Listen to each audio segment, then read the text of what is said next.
In our top story this hour, President Cyril Ramaphosa is expected to address the nation later tonight to update the country on measures that his administration will implement to arrest the spread of the COVID-19 coronavirus.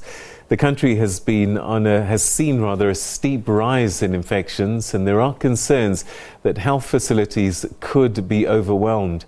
Gauteng, which has the largest population and as well as the economic hub of the country, has overtaken the Western Cape now as the highest number of infections. Many provinces have called for tighter restrictions, including a rethink on the sale of alcohol, as well as some restrictions on people. South Africa's total number of positive coronavirus cases now sits at 264,184. The number of deaths, sadly, has risen by 111, and the overall number now sits at 3,971. 127,000 people and 715 have recovered from the infection. The country's recovery rate sits at 48.8%. In the last 24 hours, 51,338 new tests have been conducted, and that brings the overall test numbers to more than 2,100,000.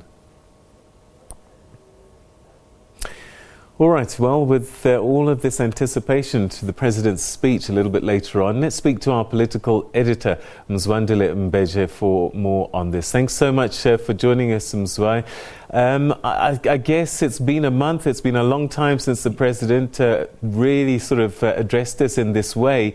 So a lot of anticipation. What's likely, do you think, is going to come out of his announcement today? Well, a very good afternoon to you, Peter. Yes, it's actually a very important address that South Africans are expecting the President to give tonight. It certainly, Peter, didn't go according to the script.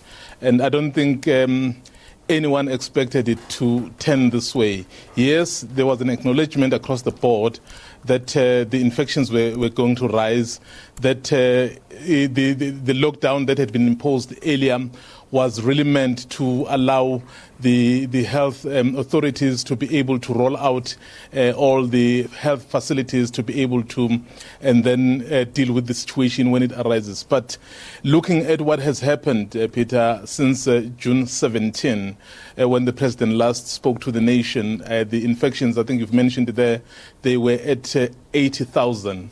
And fast forward to today, we are standing at 264,000. Look at that kind of a jump.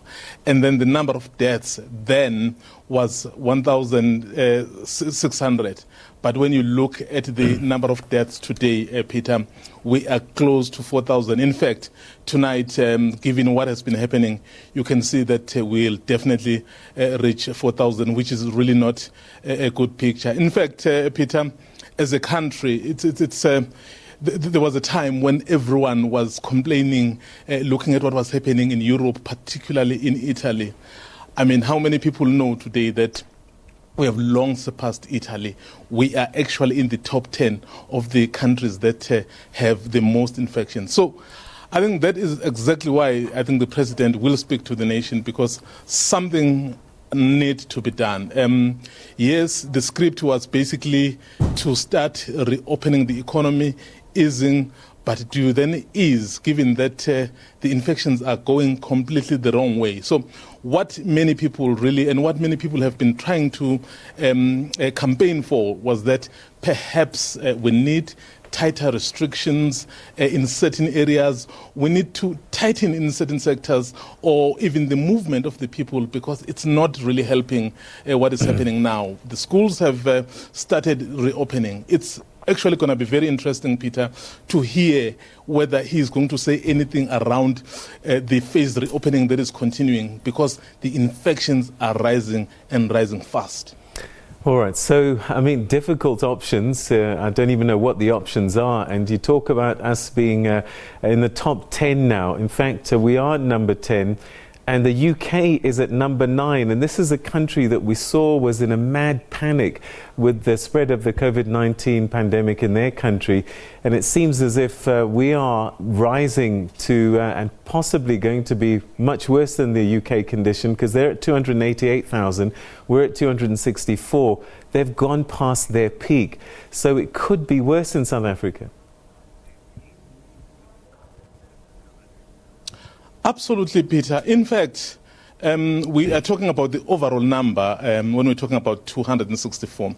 But what is currently happening is that United States is currently above 60,000, and then Brazil is averaging above 40,000. That's a day. And then between 20 to 30,000. And the fourth one, it's us now. We are ahead of Russia even. We are ahead of many countries.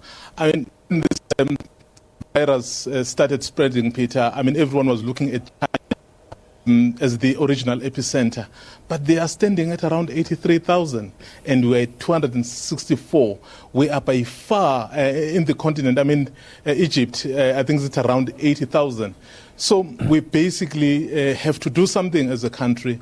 And then that's why I think many people are looking forward to hearing from their president what is it that he will tell the nation to do. Of course, in his last speeches, he made it clear that given that we do not have a vaccine currently, Peter, we do have to somehow live with the virus. But I don't think living with the virus means being careless. It means being really able to mitigate the deadly impact that it is causing. But given what is happening currently, Peter, I don't think perhaps we are doing enough. Perhaps the authorities will then impose some further measures that will try and remind South Africans that this is deadly and we are in the cold winter. And interestingly, this winter is very, very cold, and then this virus loves the cold winter. So it's very important. We don't know the time yet, what time the president is going to speak to us, because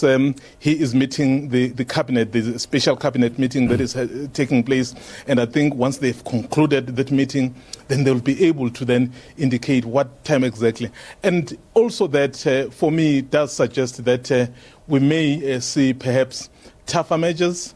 And of course, that message of saying it's in your hand, because at the end of the day, whatever measures are being put in place, if you and I, Peter, don't follow those, it's pointless. Yeah, okay, Mzwai, we'll leave it there for the time being. Thanks very much indeed. And I think the next time we talk to you, probably you will be in Pretoria following that message. That's our political editor, Mzwandile Mbeje, speaking to us about the dire situation with the rise in terms of COVID-19 numbers. Well, tonight's address by President Ramaphosa is the first since June 17, when he announced the move to level 3, and follows a meeting of the National Coronavirus Command Council and the Cabinet, and also lengthy consultations with the government's scientific advisors. And it comes at a time when the country has seen a surge in the